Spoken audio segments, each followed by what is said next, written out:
Bueno, gracias. Creo que ahora tenemos a los participantes compitiendo a ver quién se mantiene mejor en el tiempo, lo que es bueno porque nos va a dejar mucho tiempo para tener una conversación acerca de los trabajos presentados.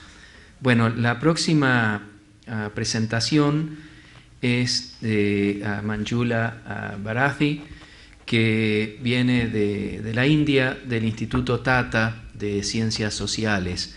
No tengo el título de su presentación, pero creo que ella tiene una presentación en PowerPoint, la cual nos va a presentar. So Manjula, Manjula, I don't know if you were here. We have 15 minutes and I'll give you a card at 5, 3, and 0. Okay? Thank you.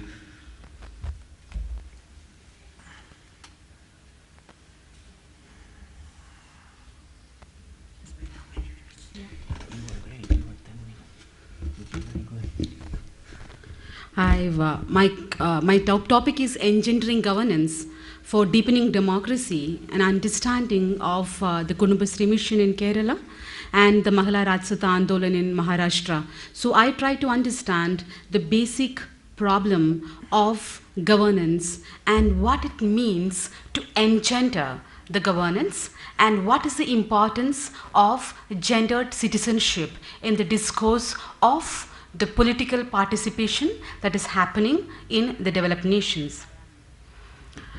So here, before I start, I just want to have some understanding about the way in which the political discourses are happening, especially when you consider the women as an entrant into the political participation. There is always a public-private debate that the public spaces are for men and the private spaces are for women. So in the political participation, and especially when you are giving the spaces, opening up the spaces for deepening democracy, how can you increase the spaces in the public domain? So that is, and especially when you have reservation for women in the public local governance institutions, how can you increase the visibility? How can you increase the audibility of women in the public domain? So whether the institutions, because of this patriarchal, social, political, economical challenges that the women faces to come in the public domain, whether this local governance institutions is giving any dent, any space for women to negotiate within these challenges, and if they're negotiating, how they're negotiating, what are the kind of problems still they're undergoing is my study tries to understand.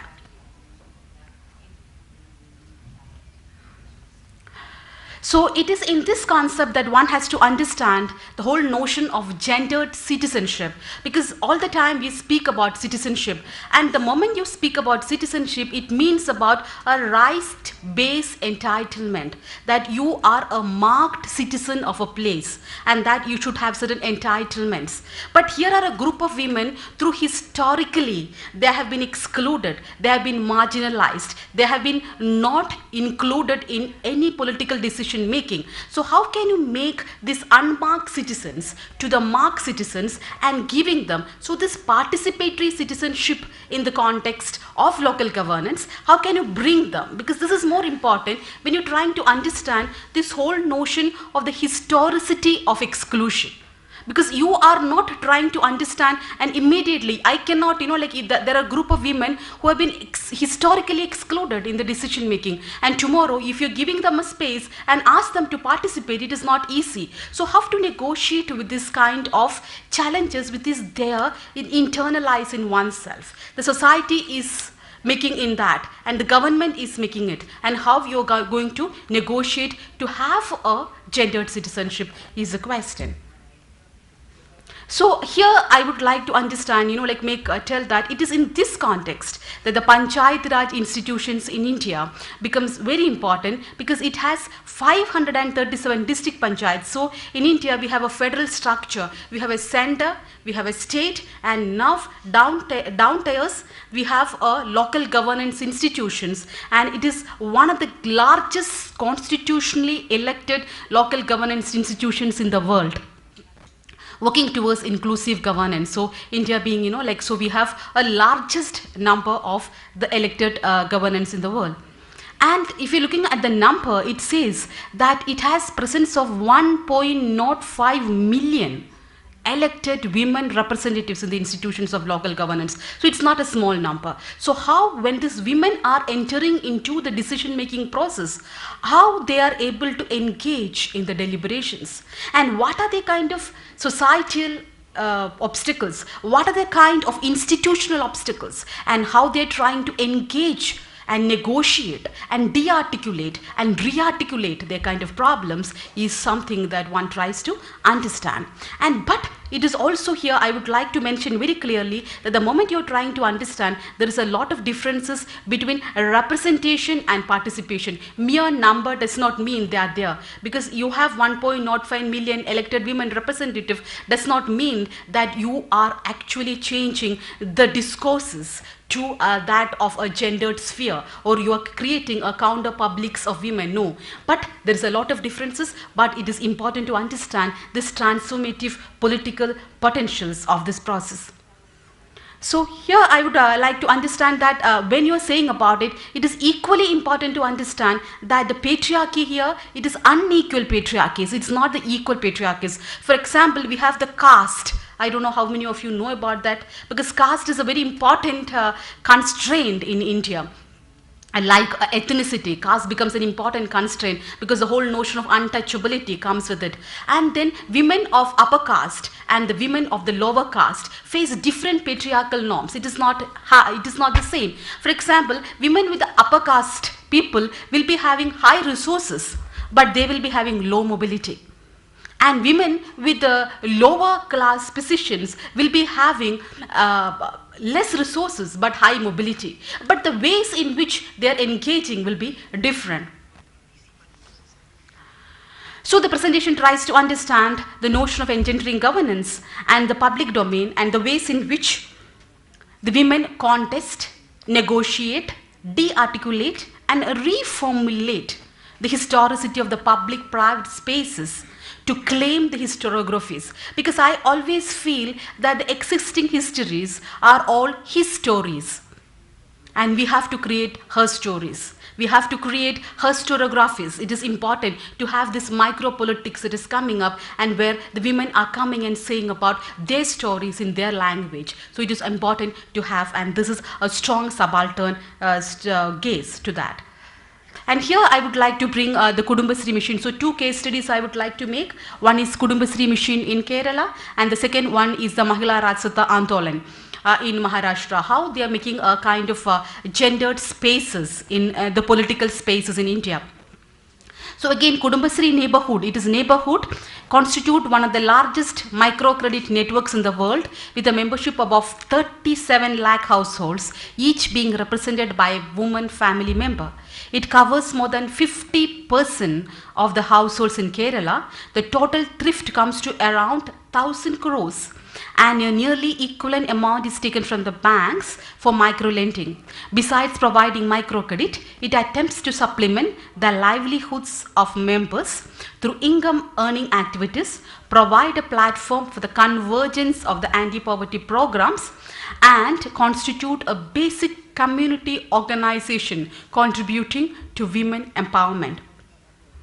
Kudumbasri and it is differ from the conventional program, because like you always says about when you says about it, it's a self-help programs, but it is differ from the self-help programs in that it perceives poverty not just as the deprivation of money but also the deprivation of basic rights. So it is important to understand that it is not the economic development, but it's a fold together the social, political, cultural development of the women is also important along with the economic development. The poor need to find a collective voice to help claim these rights.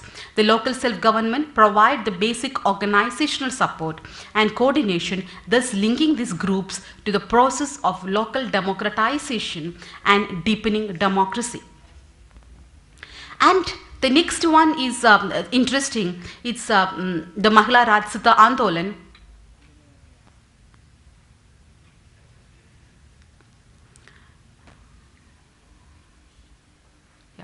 It's a, 1 second, there's something problem with my slides.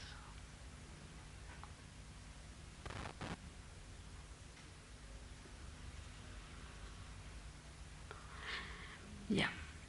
So the other one which I tries to understand, so the two case studies, one is Kudumbasri and the other one is Mahila Rajsata Andolan. So the Kudumbasri is actually collecting the women and helping the women to have a collective consciousness, and then through the collective consciousness you are helping to have a political mobilization.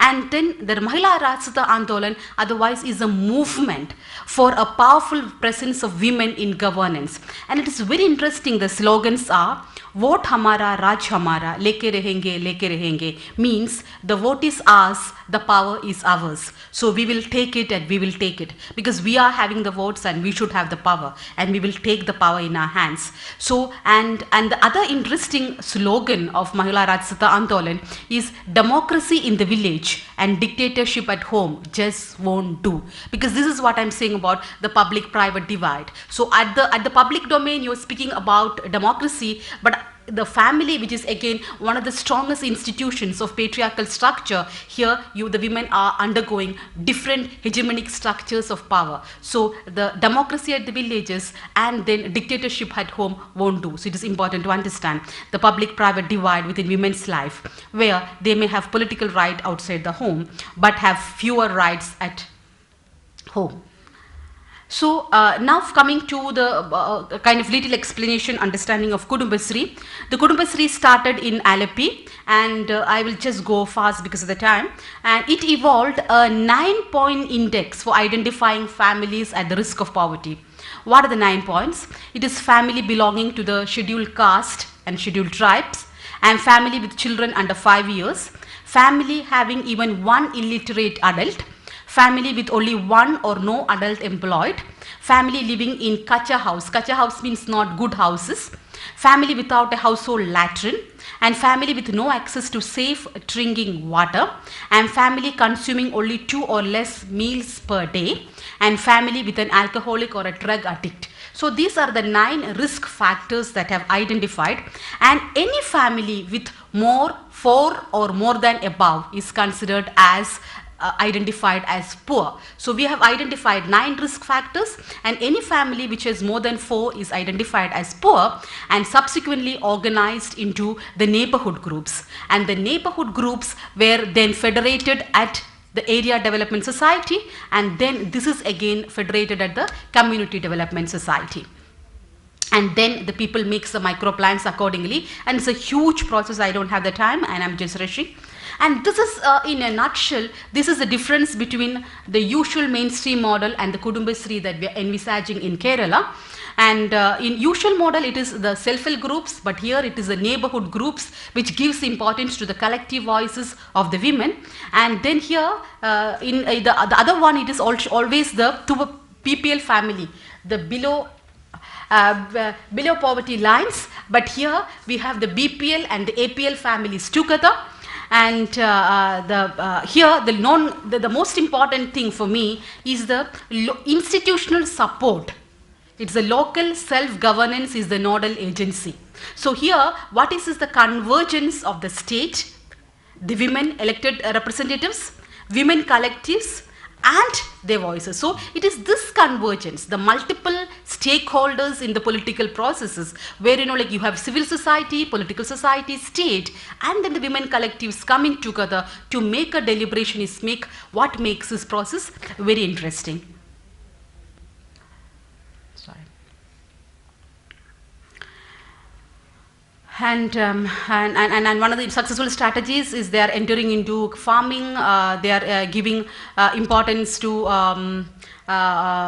because they are entering into farming in large way, and they are coming also giving importance to the destitutes and entering into the kind of welfare activities. And I'm not going into that again, because I have only 5 minutes and I have 5 more slides to go, 10 more slides to go. And the Kerala experience